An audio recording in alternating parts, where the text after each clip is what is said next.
Hallelujah. Blessed morning po sa bawat isa. Batiin po natin ang ating mga katabi. Blessed morning. Sa mga nasa online po, a blessed Sunday po sa bawat isa. Yes, hallelujah. Praise the Lord. Palakpakan po natin muli ang ating Diyos. Hallelujah. Praise you, God. Hallelujah.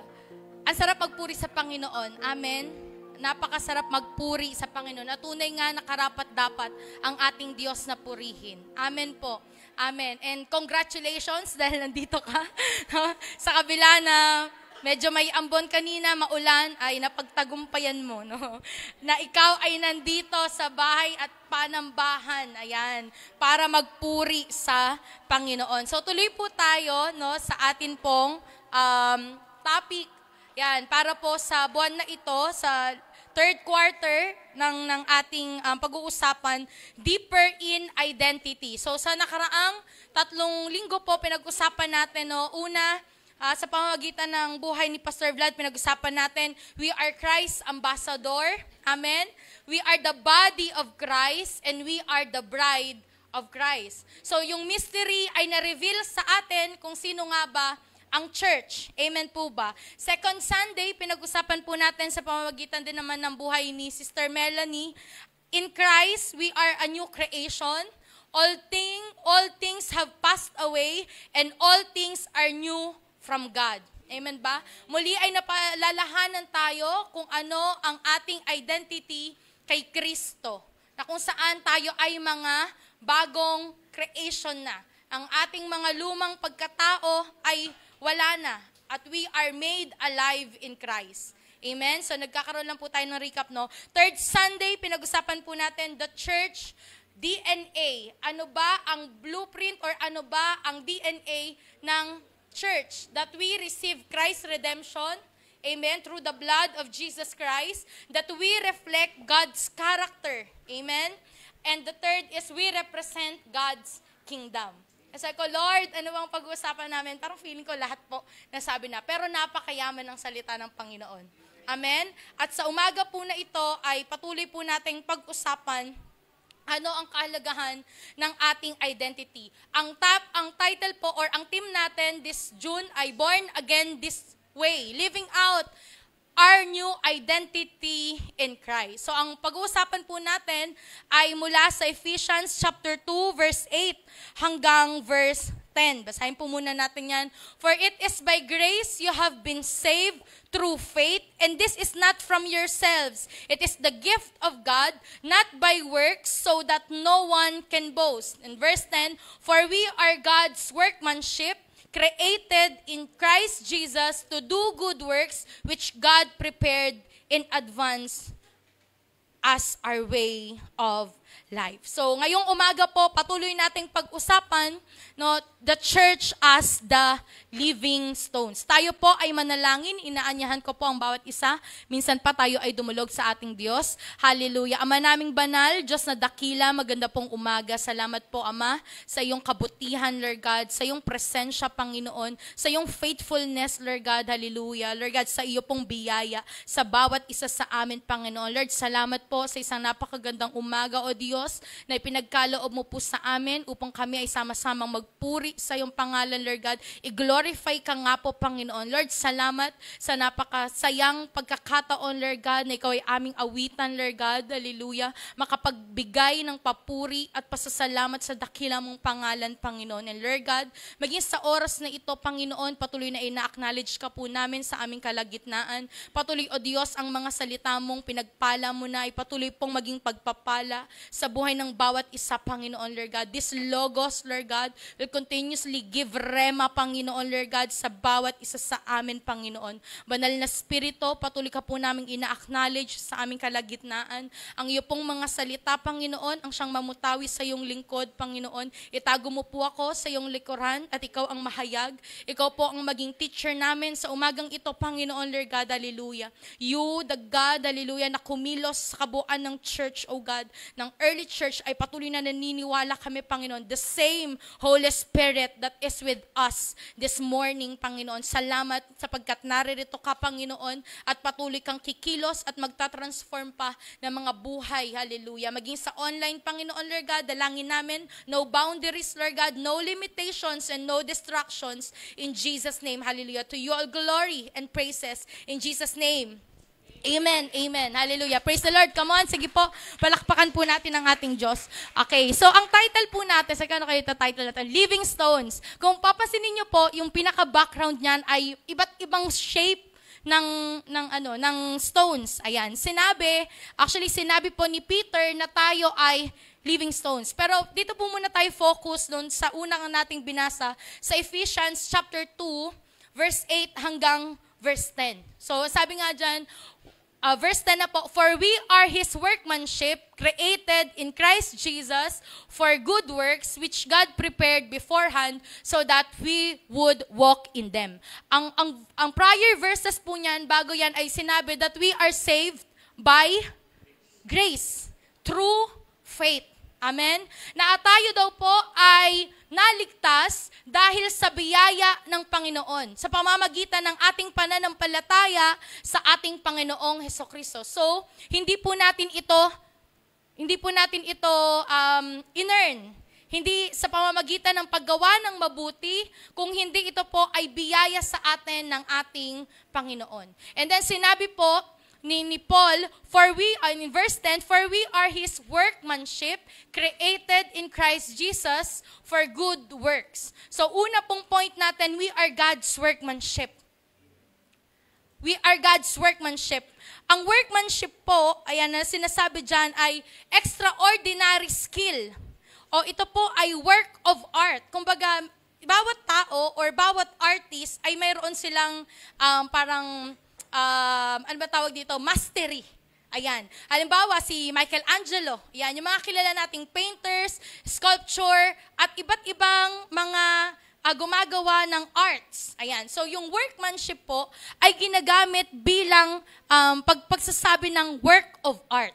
Okay? So, ang sabi po dyan sa verse na to, we are God's workmanship.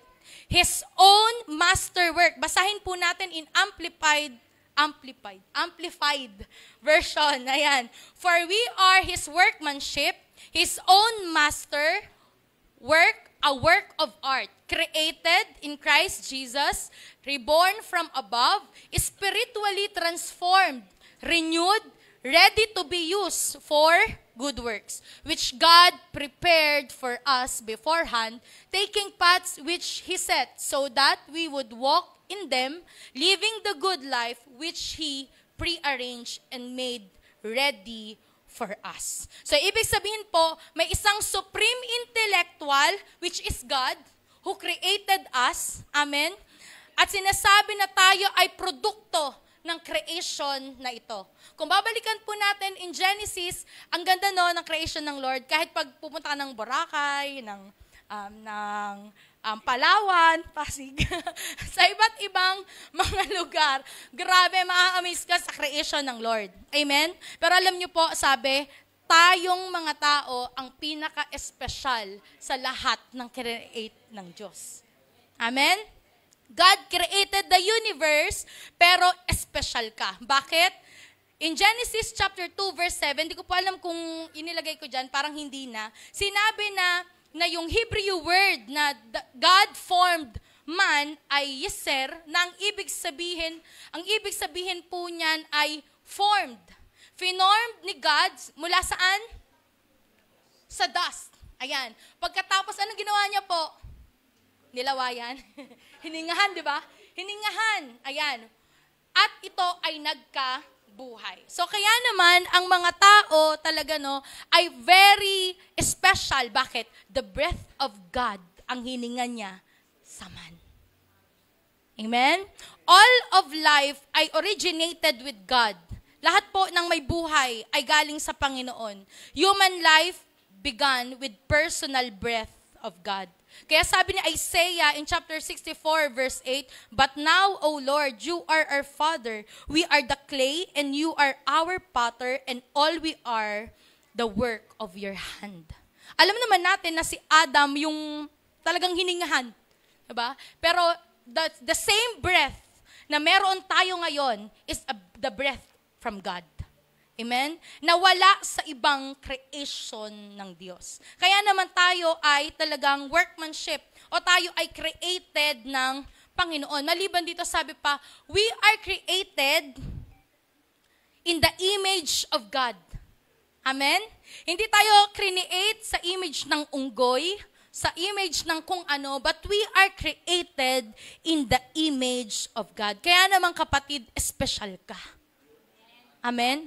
Ang identity mo, special ka. Kung may special mamon, special created ka. Amen? Special child. Special ka. Kaya naman wag mong sirain yung identity mo. Amen? Ginawa ka ng Diyos, hiningahan mula pa nga sa hininga ng Diyos, so wag mong sirain yung identity at yung pagiging special mo dahil gusto mong makiblend sa outside o sa ibang tao. We are God's workmanship. Makita po natin isang identity ng mga Kristiyano. Napakalawak nga po kasi nga sabi natin, we are made alive in Christ. At patuloy na inire-remind sa atin ng Diyos, iba ka, kakaiba ka, special ka, masterpiece ka ng Diyos. You are God's masterpiece. May pwede mo bang sabihin sa katabi mo, you are God's masterpiece. Kaya naman, girls or boys, ang value natin ay nandoon sa taong nag-create sa atin. Amen? Minsan naghahanap tayo ng validity, naghahanap tayo ng value sa ibang tao. Hindi na ako na-honor sa grupo na to. Hindi nila nakikita yung value ko. I wanna tell you, si God ang nagbigay ng value mo. At kung hahanapin mo ang value mo, kay God mo hanapin ang value mo. Kasi kay God, ikaw ay mahalaga. Amen? Amen. Mabilis po tayo ngayon. Pangalawang punto, we are created in Christ Jesus for good works. Sabi nga po natin, good works. Amen? Tayo po ay craft, tayo ay ginawa na mayroong, ang Diyos na lumikha sa atin ay very powerful. Amen? Very powerful at very purposeful. So, ibig sabihin, makapangyarihan ang Diyos na lumikha sa atin at ang Diyos na lumikha sa atin ay may layunin kung bakit tayo nilikha. Amen po ba? At yan ay para sa purpose din ng Panginoon. God prepared what He wanted us to do for Him long ago. Hindi yan pinlano ng Diyos nung ikaw pa lang ay nasa sinapupunan ng iyong magulang. Hindi po. Planado na ng Diyos ang lahat. So again, balikan po natin yung verse, please. Pakibalikan po natin yung verse 20. Verse 20. Ng Ephesians chapter 2, verse 20. Ang sabi po dyan ay, verse 10, sorry. For we are His workmanship, created in Christ Jesus for good works, which God prepared beforehand so that we would walk in them. Mayroon po, create po tayo for a specific purpose at yan ay ang gumawa ng mabuti. Again, ulitin po natin, hindi tayo gumagawa ng mabuti para tayo ay maligtas. Amen? Pero dahil ligtas na tayo ay gumagawa na ng mabuti. Amen? At ito pang isang identity ng mga Kristiyano o ng church, ng believers of Christ, na tayo ay nag-a-abound in good works. Amen? Sabi po sa Matthew, yan, we are to be a salt and a light of the earth. Basahin po natin, verse 13 ng Matthew chapter 5. You are the salt of the earth, but if the salt loses its saltiness, how can it made salty again? It is no longer good for anything except to be thrown out and trampled underfoot. Verse 14, you are the light of the world. A town built on a hill cannot be hidden. In verse 15, neither do people light a lamp and put it under a bowl. Instead, they put it on its stand and it gives light to everyone in the house. In the same way, Church, let your light shine before others, that they may see your good deeds and glorify your Father in heaven. Kapatid, tayo ay tinawag na maging asin ng sanlibutan at maging ilaw ng sanlibutan o ng mundo. Ang salt po ay ginagamit natin syempre sa pagluluto, di ba? Pampalasa, pampasarap, pang-preserve ng pagkain. At sinasabi na kapag wala na yung saltiness, pag wala ng alat, hindi na ito mapakikinabangan. Maging isa tayong salt na pinupour out. Ano gagawa sa salt? Di ba binubuhos? Maging ganun tayo sa sanlibutan, na tayo ay nagpe-preserve ng generation, nagpe-preserve ng ating family, nagpe-preserve ng ating community. Amen? May lasa. Hindi tayo matabang. Ang pananampalataya natin ay nararanasan, nararamdaman ng mga taong nasa paligid natin. Amen? Be the light of the world. Ano pong sabi dun sa verse? Ang ilaw nasa itaas o nasa ibabaw ng lamesa. Hindi po nasa ilalim. Turn on. Kung naka-off ang ilaw. Di ba yung ilaw kasing bumbilye, di ba? Pwedeng i-off. Turn on your light and let your light shine. Magpahalata tayo na tayo ay Kristiyano. Amen? Dumating po ba sa point na, di ba dati nung una, napakaano natin eh, wala tayong pakialam. Kahit ano sabihin ng ka-work natin, pamilya natin, nandun yung boldness natin. Pero along the way, ayaw mo nang ipahalata. Nahihiya ka na. Sana po, ma-remind tayo, no, na tayo ay dapat nagsashine. Tayo dapat ay nag-iilaw. Saan? Sa kadiliman. Nung nakaraan po na nag-prayer works kami dito, nakita ko tong building, napakadilim.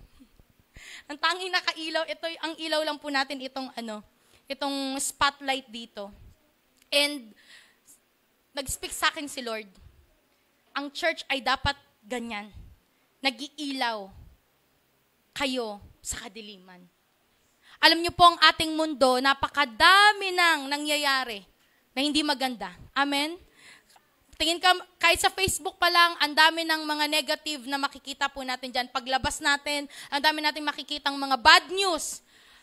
Pero kapatid, we are to be a salt and a light unto this world.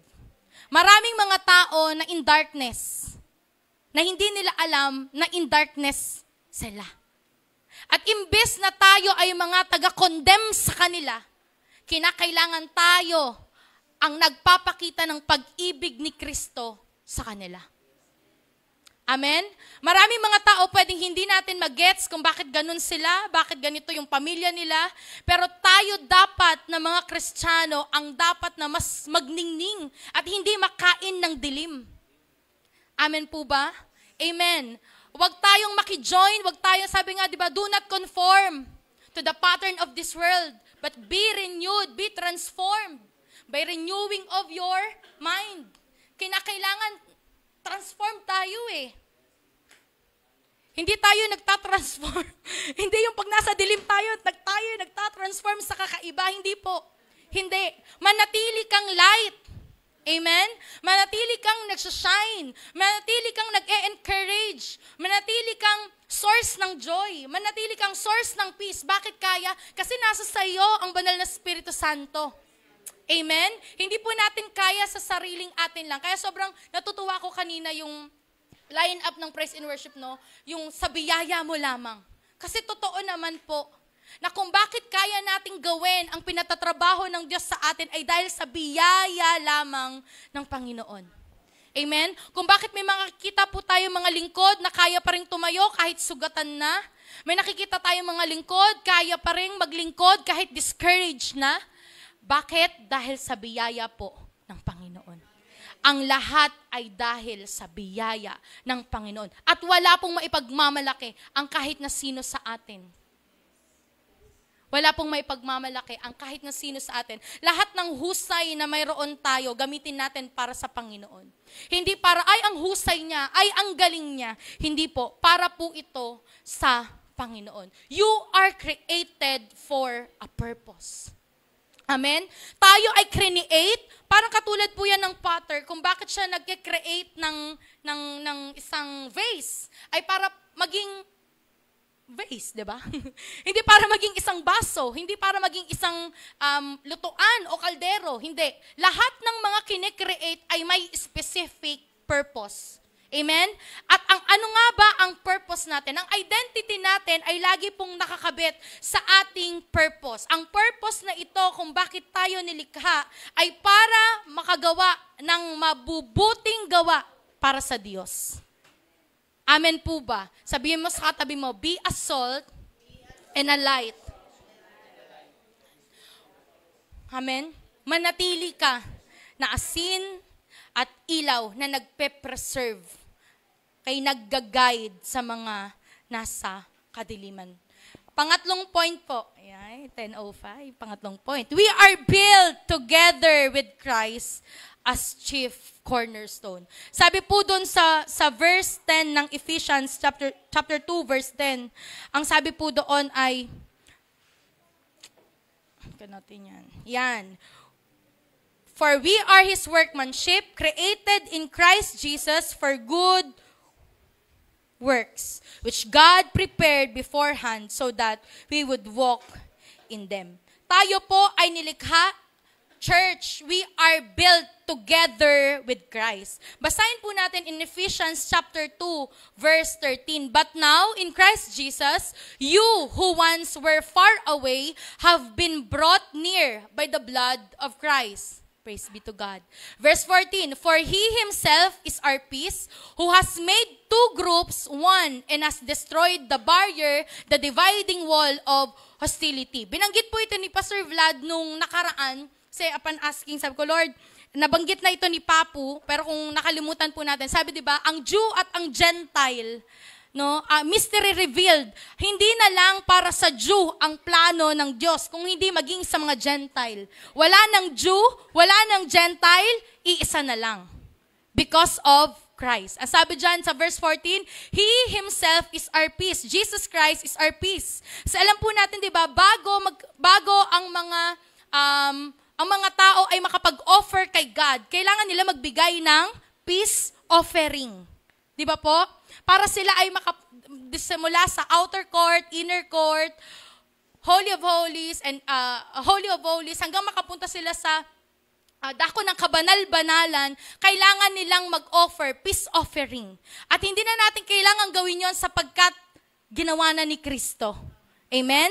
Dahil kay Christ, tayo po ay makakalapit na sa ating Diyos. Wala ng Jew, wala ng Gentile. Next verse po. Verse 15. By setting aside in His flesh the law with its commands and regulations, His purpose was to create in Himself one new humanity out of the two, thus making peace. Mula sa Jew at sa Gentile, iisa na lang. We are all believers. Amen?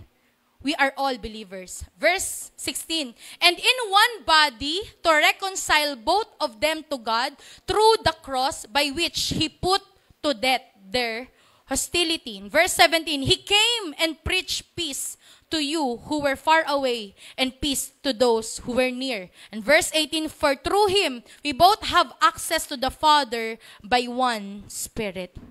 Amen? Nakasunod po tayo. Verse 19, consequently, you are no longer foreigners and strangers, but fellow citizens with God's people and also members of His household. And verse 20, built on the foundation of the apostles and prophets with Christ Jesus Himself as the chief cornerstone. Tayo ay iisa na lang sa pananampalataya.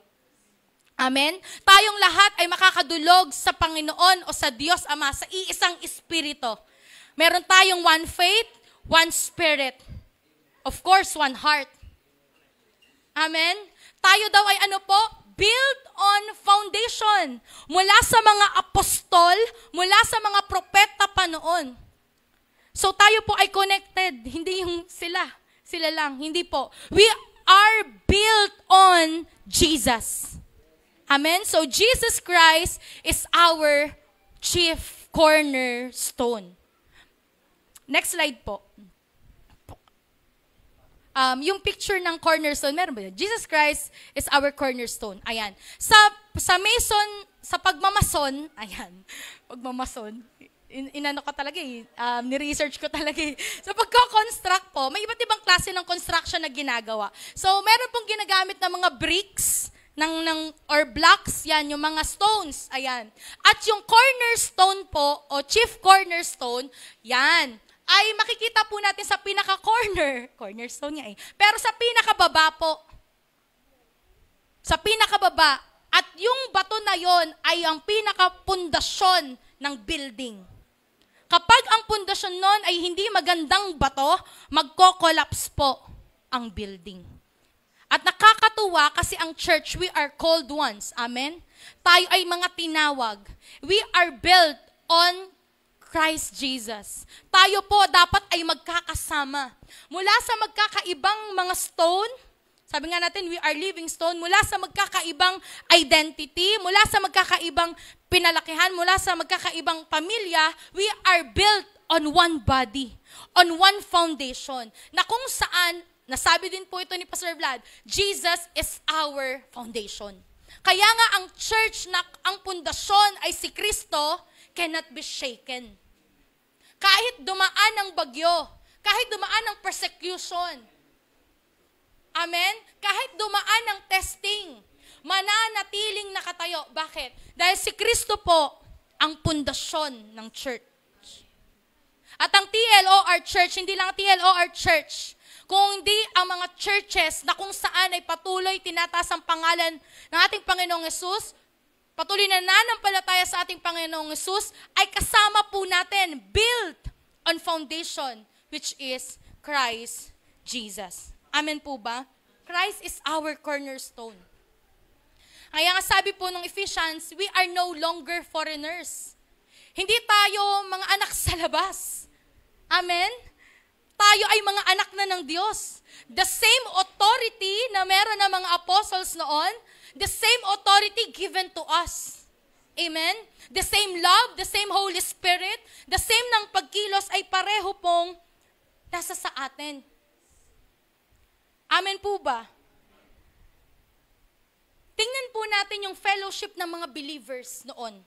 In Acts of the Apostles. Kung babasahin po natin, Acts of the Apostles, grabe to. Sige po, Acts chapter 2. Ano muna tayo?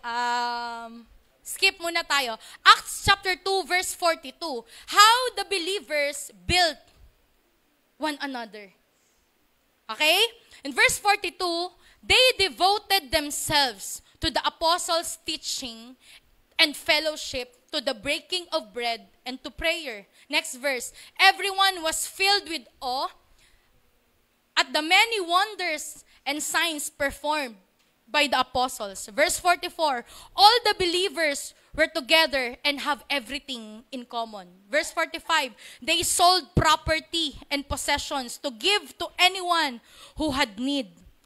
Every day, they continued to meet together in the temple courts. They broke bread in their homes and ate together with glad and sincere heart.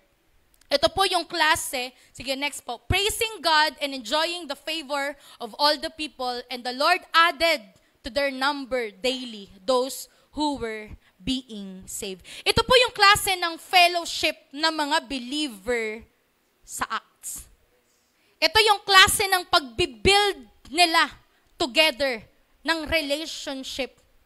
Yes, we are build na kung saan ang ating pundasyon ay ang ating Panginoong Hesus. But katulad ng isang tao, kung ako ay magbibuild, wala po kasi ako ditong blocks. Pero kapag binibuild mo yung blocks, iba-iba yon, pero ibibuild mo ng tama. Kasi pag may ibang pwesto, babagsak yung blocks. Tayo pong church, we are to build one another. We are to support one another. Hindi lang tayo humihingi ng suporta kung hindi ikaw din sumusuporta. Amen? Tayo ay nagsusupport sa ministry kahit hindi ka po miyembro ng ministry. Yes, we need ministry kasi hindi po pwede na walang tatao sa bawat iba't ibang ministry. Ang bawat ministry, they are connected. Amen? Ang bawat ministry, kinakailangan tayo po ay mayroon ding ginagawang pagsuporta. Yes, may worship team, pero bahagi ka din ng worship team. Yes, may prayer ministry team, pero bahagi ka rin ng prayer ministry team. Pwedeng hindi ikaw yung nagli-lead, pwedeng hindi ikaw yung nasa front, pero kailangan ng suporta mo. May youth ministry, yes, kahit hindi ka na youth, pwede ka pa rin mag-support. Amen? Ang sabi po in Acts chapter 2 verse 42, ang mga disciple, ano po yung ginawa nila? They devote themselves to the apostles' teaching. Nakikinig sila ng pagtuturo. Tayo po kaya, handa pa tayong magpaturo? Amen? Patuloy na maging teachable, patuloy na devoted sa mga leaders na inassign ng Panginoon para sa church na ito. Amen po ba? Breaking of bread and prayer. Kasama pa rin po ba tayo sa pananalangin? Or hayaan mo na sila na lang manalangin, kaya na nila yan. Ang mga apostles noon, grabe po ito. Ipinagbenta nila yung kanilang property para makatulong sa nangangailangan. Kaya pa po ba natin itong gawin? Na tayo ay mayroong concern sa ating kapatiran. Alam natin na nangangailangang pinansyal o anuman spiritual ay mayroong support na nakukuha. Anong ginagawa ng early church? Every day, they continued to meet together in the temple courts. Every day, ang mga believers nagkikita-kita.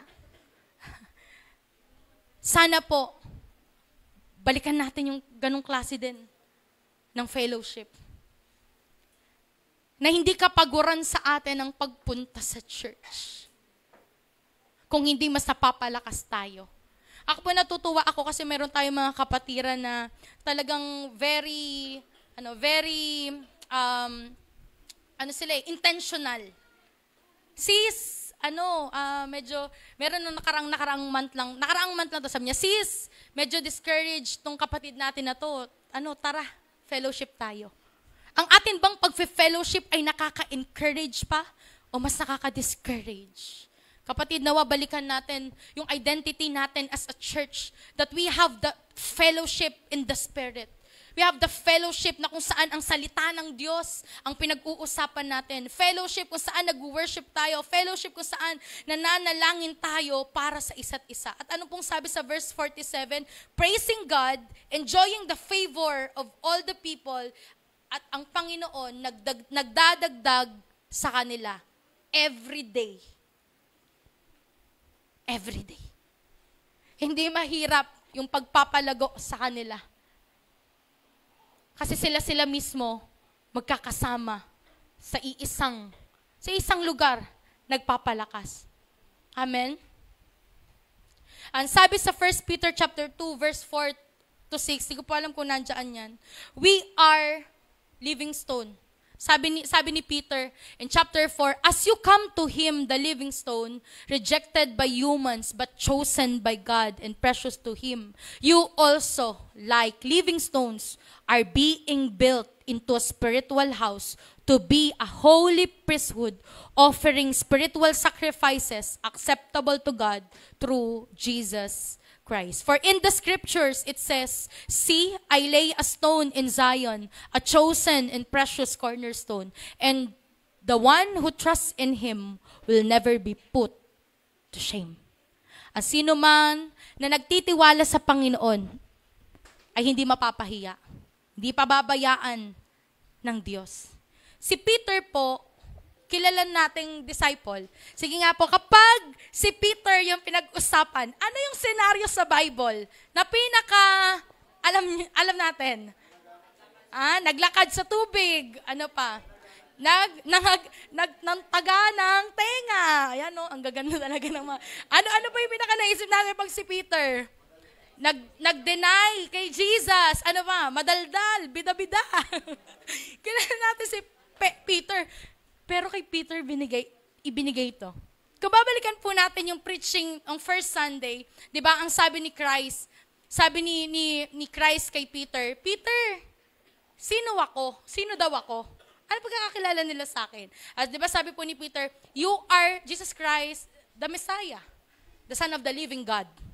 At ang sabi ni Jesus sa kanya, yung revelation na yan sa'yo, ay hindi yan galing sa'yo, kundi revelation mula sa langit. Kaya naman, ikaw, Peter, anong sabi niya? Ang sinabi niya po, meron po dyan, Matthew, up po. Matthew 16, tama po, Matthew 16. Yan. Simon Peter answered, you are the Messiah, the Son of the living God. Jesus replied, blessed are you, Simon, son of Jonah, for this was not revealed to you by flesh and blood, but my Father in heaven. Verse 18. Wala. Ayan. Sabi po dyan, ayan. And I tell you that you are Peter, and on this rock I will build my church, and the gates of Hades will not overcome it. Verse 19, I will give you the keys of the kingdom of heaven. Whatever you bind on earth will be bound in heaven, and whatever you loose on earth will be loosed in heaven. Pagkatapos na ma-reveal, may revelation ni Christ kay Peter, and then God give the identity to Peter. Kailangan lagi tayong may revelation kung sino si Kristo. Kasi makikita natin, sino ba tayo kay Kristo? But ang napakaganda dito, si Christ mismo nagsabi kay Peter, on this rock, Peter, on this rock, I will build my church. Yung Peter po na ginamit doon ay ibig sabihin, small stone. Kasi si Christ yung bigger stone eh. Siya yung cornerstone. Pero sabi niya, Peter, on this rock, I will build my church. Sinabi po ito, na ilagay ito, kung babasahin natin sa Bible, bago pa man niya i-deny si Christ, binigyan na siya ng identity ni Christ. At bago magsimula ang early church, ay nirestore ni Christ ang identity ni Peter. As kung babasahin po natin sa John, ayan, kung babasahin natin sa John chapter, last chapter ng John, makikita po natin diyan na 'di ba si Christ ay namatay and then nag-resurrect, then yung mga disciples ay inaabangan siya sa tumbe, 'di ba? Naabangan nila, nasaan na yung Messiah natin? Bakit siya namatay? Okay, wala nang katawan ni Christ, nakita ni Magdalena, alam natin yung story, 'di ba? And then si Peter discouraged pa rin. Bakit? Kasi nga siya yung deny kay Christ 3 beses. Alagad pa, nasabi na, handa akong mamatay. Pero nung mismong persecution na, hindi niya daw kilala si Christ. Pero ang ginawa ni Christ, hindi pa man siya umakyat sa heaven that time, siya pa rin ay nanatili with the disciples, at doon ay ni-restored niya si Peter. Re-restore niya yung identity ni Peter. Sabi ni Christ, Peter, do you love me? Alam natin yung story, di ba? Yes, Lord, I love you. Tinanong ulit siya 3 beses. Yes, Lord, you know that I love you. Sabi ni Christ, feed my lamb. Feed my sheep. And then, sunod niyan, Acts. The Acts of the Apostles. Makita natin dyan, ang sabi ni Christ, babalik ako sa heaven, maghintay kayo dito sa templo dahil may darating ang banal na Espiritu Santo at sasamahan kayo, church, kasama natin ang banal na Espiritu Santo. Amen? Kaya kung paanong kumilos ang mga apostles sa Book of Acts, kung bakit ito nasulat, is the same way na kinakailangang maging lakad po ng ating church. Amen? At dumating yan, the day of Pentecost, at lahat sila ay binabaan ng banal na Espiritu Santo. And after that, si Peter, ang sabi ng mga nakinig sa kanya, di ba yan yung walang pinag-aralan? Peter is called, alam natin, siya ay fisherman. Amen? Mangingisda.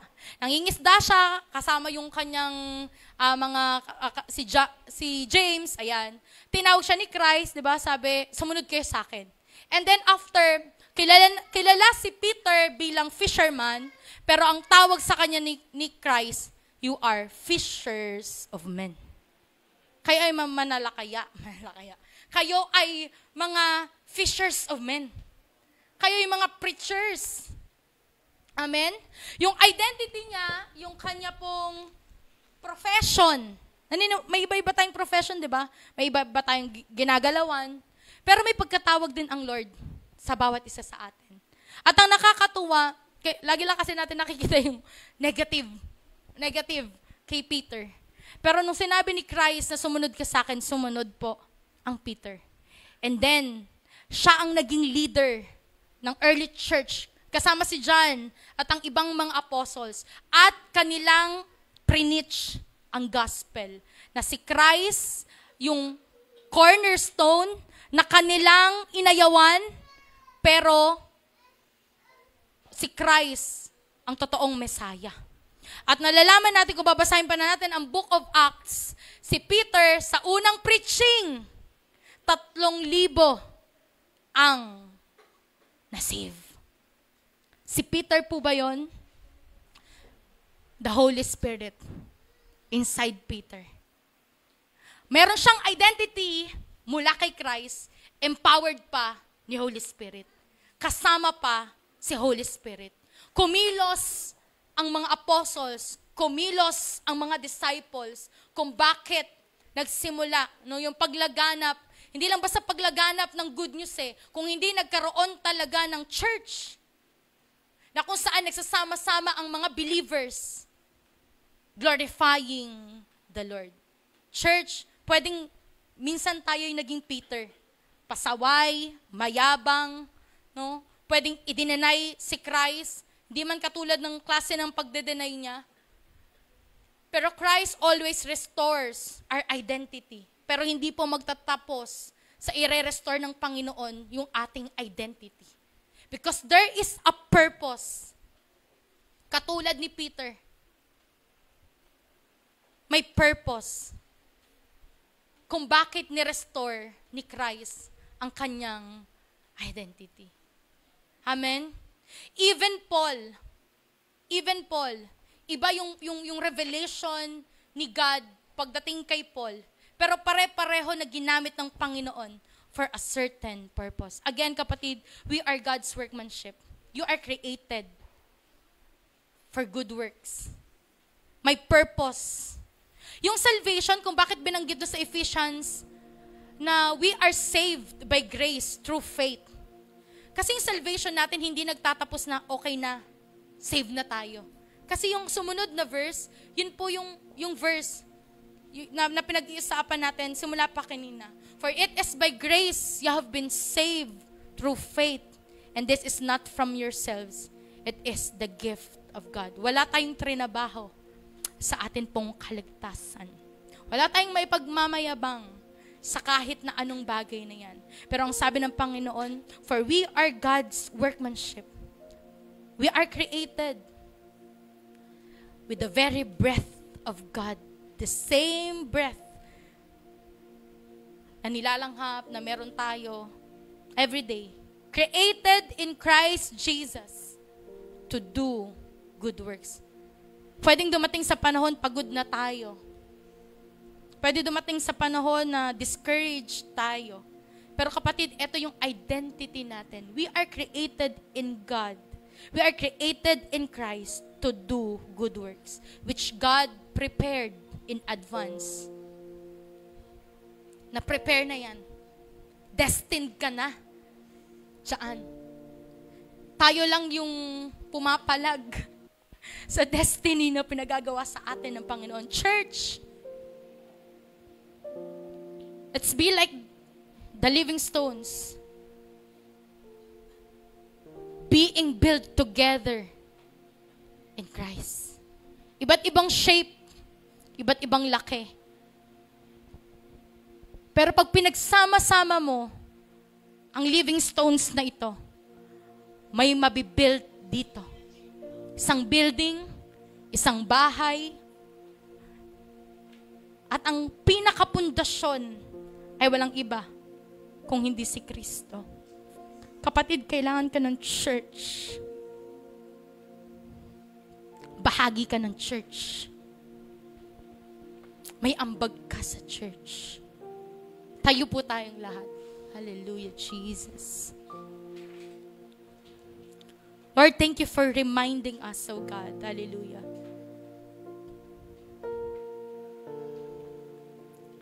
Lord, that like Peter, Lord, we fail. Lord, may mga bagay na nagagawa kami na di nakakalugod sa'yo. Lord, may mga bagay na hindi namin nagagawa, na dapat namin nagagawa. Lord, salamat sapagkat mayaman yung biyaya mo sa bawat isa sa amin. Lord, thank you for your grace to each and every one of us, oh God. Hallelujah. Lord, this morning, patuloy mo pong i-reveal sa amin how faithful you are that called us. Tinawag ni Christ si Peter. Walang pinag-aralan, isang mangmang, isang mangingisda. At tinawag niya, follow me. I called you as fishers of men. Kapatid, tinawag ka ng Diyos. Binago ka ng Diyos. Niligtas ka ng Diyos.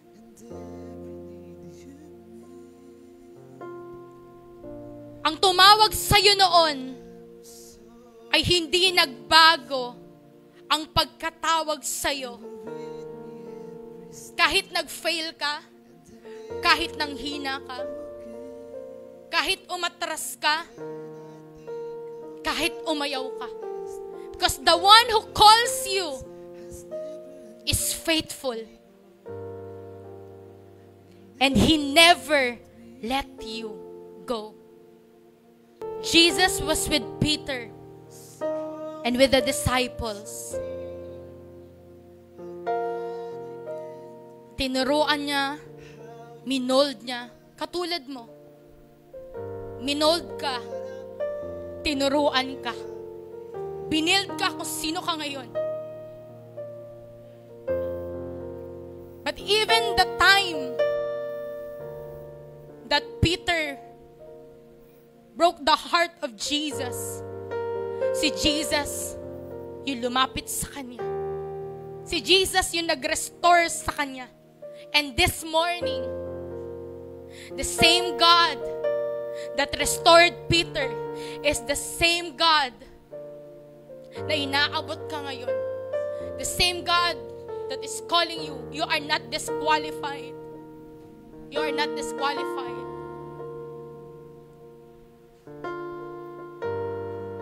Jesus is the same yesterday, today, and forever.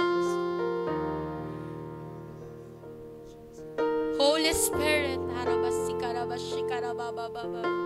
oh Holy Spirit, may you minister, Lord God, hallelujah, sa bawat isang naririto, Panginoon, even sa online, oh God, hallelujah. For those people, Lord, na kinalimutan ng kanilang identity, Lord, right now, I pray and ask, Lord, may you restore, Lord God, hallelujah, every identity, Lord God, every calling, and the purpose, Lord God, hallelujah, anong bawat isang naririto, Panginoon, Lord God. And like Peter, Lord, full restoration of identity at lalakad, Panginoon, in faith, lalakad with perseverance, lalakad, build on the foundation, and that is you, Jesus, hallelujah. You are created in Christ to do good works. Kapatid, be a salt and a light.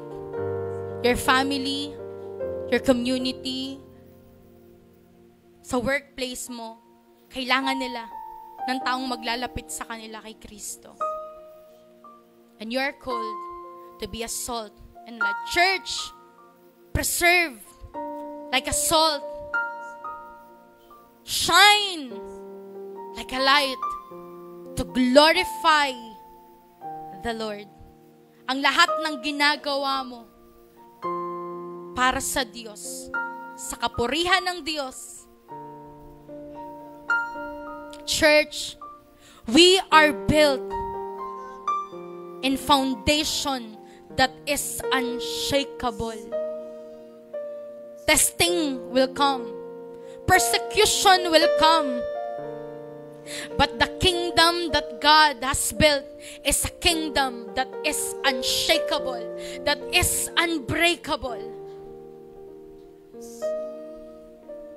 Let us build one another. Church, let us encourage one another. Let us love one another. Let us be strong for one another. We build on the foundation of the love of Christ.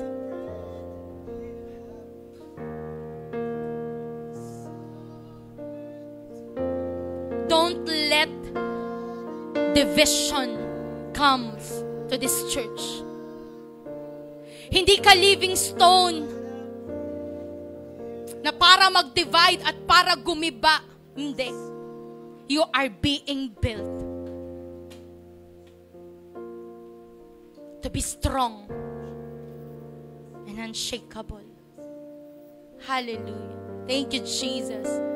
Thank you, Jesus. Holy Spirit, thank you for your word, O God. That truly, Lord God, we are living stone, called, Lord God, as a royal priesthood, O God. Hallelujah. Thank you, Lord, for the identity. Thank you for reminding us, Lord God. Hallelujah. Lord, dalangin namin kung paano, Lord God, kumilos. Hallelujah. The apostles, the church, the early church, how they devoted their life, Lord God, hallelujah, in fellowship, Lord God, sa salita mo, sa pananalangin, Lord God, sa pagtulong sa isa't isa. Lord, we also pray and ask, Lord God, patuloy, banal na Espiritu, samahan mo po kami, O Diyos, hallelujah. Patuloy, Lord God, mag-grow in love and fellowship with one another, O God, hallelujah. And Lord, malakaran po namin ang pagkatawag mo sa amin as a church, O God. Salamat po, Lord God, hallelujah. Thank you, Jesus, hallelujah. Let's worship the Lord, hallelujah.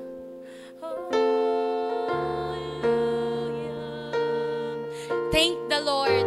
Pasalamatan mo ang Panginoon. Kapatid, lalakad ka na sa identity mo. Yes, Lord. Lord, you're faithful. You have been so good to us, Lord God. Salamat po, O Diyos, sa pag-ibig mo, Lord God, at sa biyaya mo sa buhay ng bawat isa. Lord, patuloy naming dinededicate ang church na ito, ang The Lord, our Righteousness Church. This is the church kung saan, Panginoon, Lord God, patuloy na ikaw po ang pundasyon. Aming Panginoong Jesus, hallelujah. Lord, we continuously dedicate to you, Lord God, ang lahat, Panginoon, every ministry, Lord God, hallelujah, every part of this body, of this building, Panginoon, Lord God, ay sa'yo, Panginoon, Lord God, at ang lahat ng aming ginagawa ay para sa'yo, to bring glory and give glory and honor to you, God, sa Diyos na karapat-dapat, sa Diyos na hindi nagbabago, sa Diyos na tapat at mabuti magpakailanman. All honor and glory belongs to you. In Jesus' name, amen, amen, hallelujah. We praise you, Jesus. Thank you, Holy Spirit. Praise you, Lord.